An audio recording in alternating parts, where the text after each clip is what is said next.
Ever wonder why the earth beneath your feet isn't as solid as you think?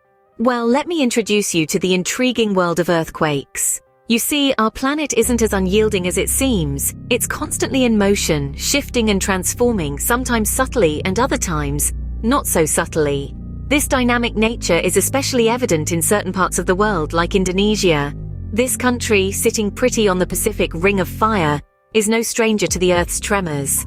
In fact, it recently experienced a rather jolting reminder of this fact.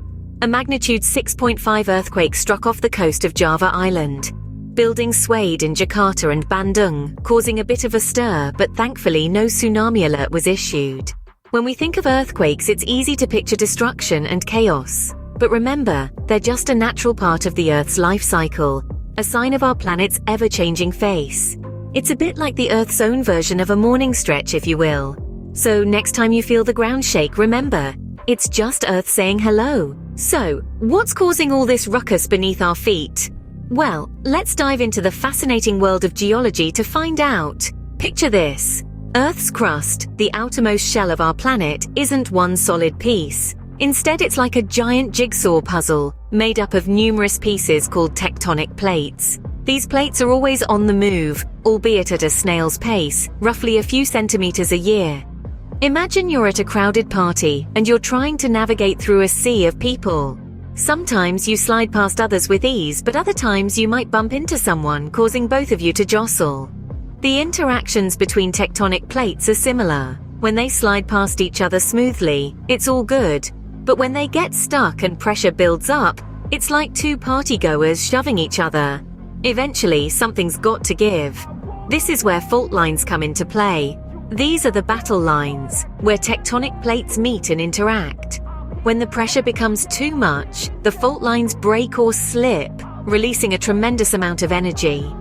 This energy then radiates outwards in the form of seismic waves, shaking the ground as they pass through.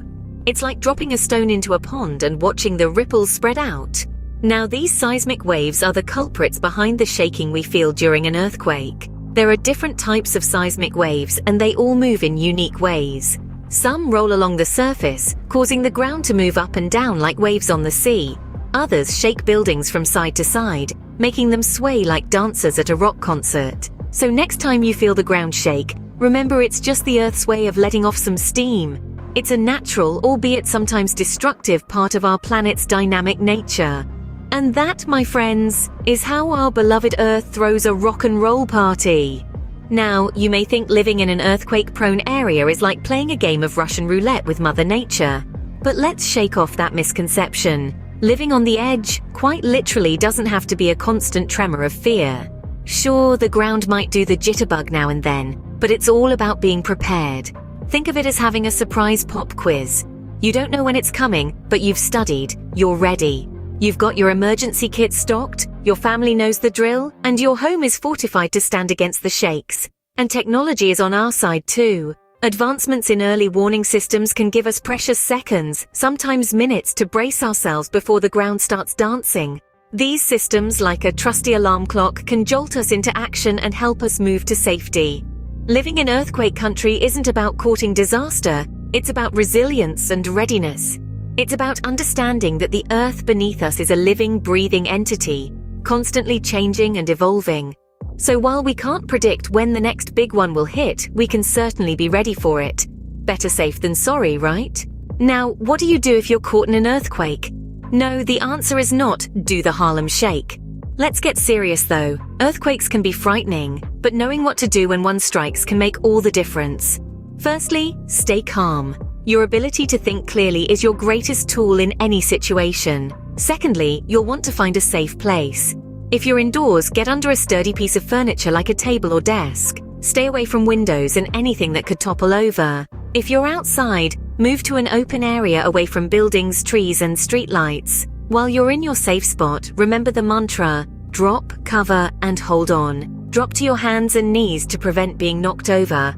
Cover your head and neck, and if possible, your entire body under a sturdy structure. Then, hold on until the shaking stops. And hey, if you're absolutely sure you're safe and the tremors are mild, why not lighten the mood with a little dance?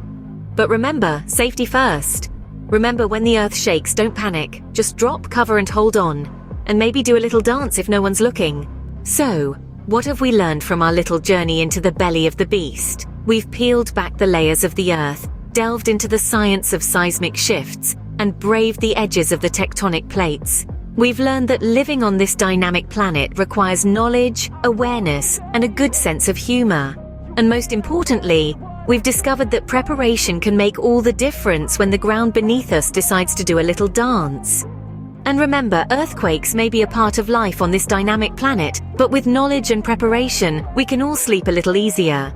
Until next time, keep shaking things up, but not too literally.